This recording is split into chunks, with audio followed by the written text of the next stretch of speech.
If you thought shiny hunting in Pokemon Scarlet and Violet was easy, Legends Z-A is even easier. But how can it be easier than making a sandwich and walking around to find a shiny Pokemon? In this video, I'm going to go over how you can shiny hunt in Pokemon Legends Z-A, and if you stick around till the end, I'll share some tips on how to make the hunt super easy and efficient. And to be honest, some of those tips are kind of broken.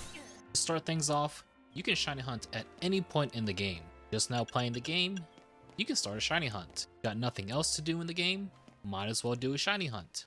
With the base odds of finding a shiny Pokemon at 1 in 4096, you essentially have the same kind of odds no matter where you are in the game. The only thing that would change your odds of finding a shiny Pokemon is going to be the shiny charm, which in this game is going to be a very hard and time-consuming task to get.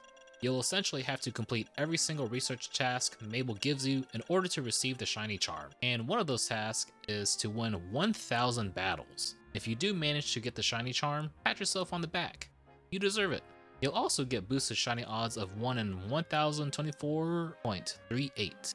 Now that we've gone over the chances of finding a shiny, how do we shiny hunt? The current method of shiny hunting right now is fast traveling to a location and checking your spawns for a shiny. For instance, if I fast travel to Wild Zone 1, I can check all the spawns for a shiny. We'll take note of this fletchling right here.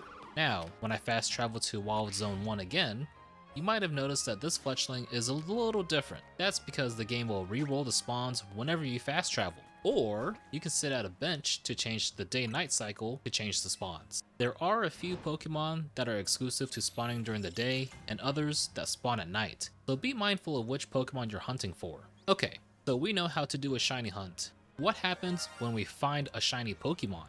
Glad you asked. When there's a shiny in sight, definitely make a manual save just in case things go wrong. Like, you battle the shiny and knock it out, run away from it, or fail to catch it. If any of those things happen, load up your save.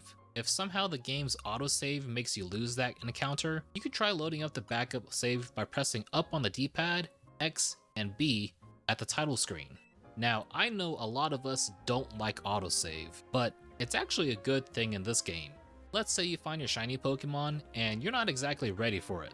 You could actually leave the area to do something else and come back to it. Or, if you're not the greatest gamer and get knocked out, that shiny will still be there. The game retains up to the first 10 shiny Pokemon for you to encounter. So if you happen to find a shiny on a rooftop you can't reach, you can take your time to catch it. I wouldn't spend too much time though, and recommend you try to catch your shiny Pokemon as soon as possible.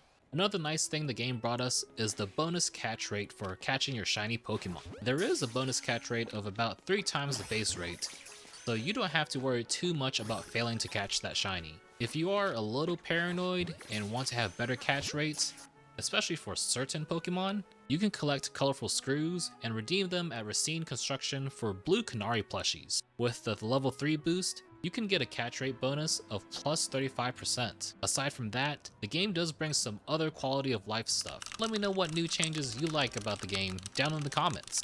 Alright, now we know how to shiny hunt, and we're pretty much prepared to catch any shiny Pokemon we find.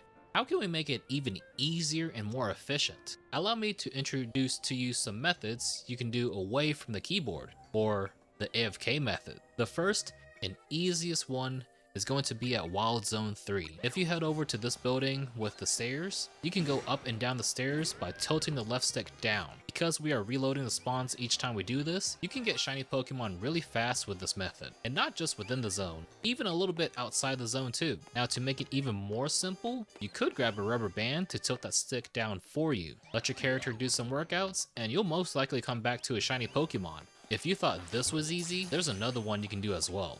Another workout you can do for your trainer is bench pressing. When you pass the time at the bench between the day-night cycles, the Pokemon around you will change their spawns.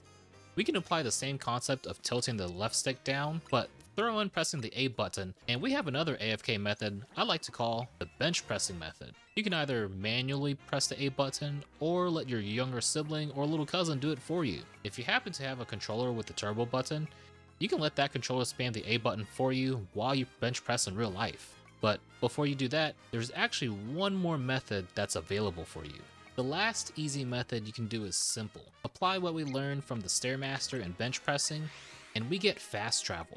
That's right, if you really want to be lazy, You can fast travel to the same spot over and over again until you find a shiny Pokemon. Since Pokemon spawn within a 50-meter radius from you, you can find a spot to fast travel to and repeat fast traveling until you find your shiny Pokemon. This one is a little more complicated because there are more button presses, so if you really want to automate it and AFK, it does require a controller or device that lets you map out your button presses so you can move the cursor consistently and press certain buttons a certain way.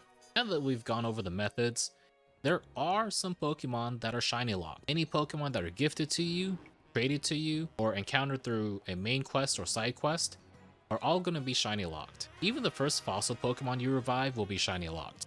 At least any fossil Pokemon revived after that aren't shiny locked. That just about covers it for shiny hunting in Legends Z-A. There's still more to discover, so if there's anything new, definitely hit that subscribe button to stay up to date. Also, if you thought this video was helpful, let me know by hitting the like button as well. Since I don't have any other Legends Z-A videos out yet, why don't you watch me shiny hunt all the Vivian patterns in Scarlet and Violet?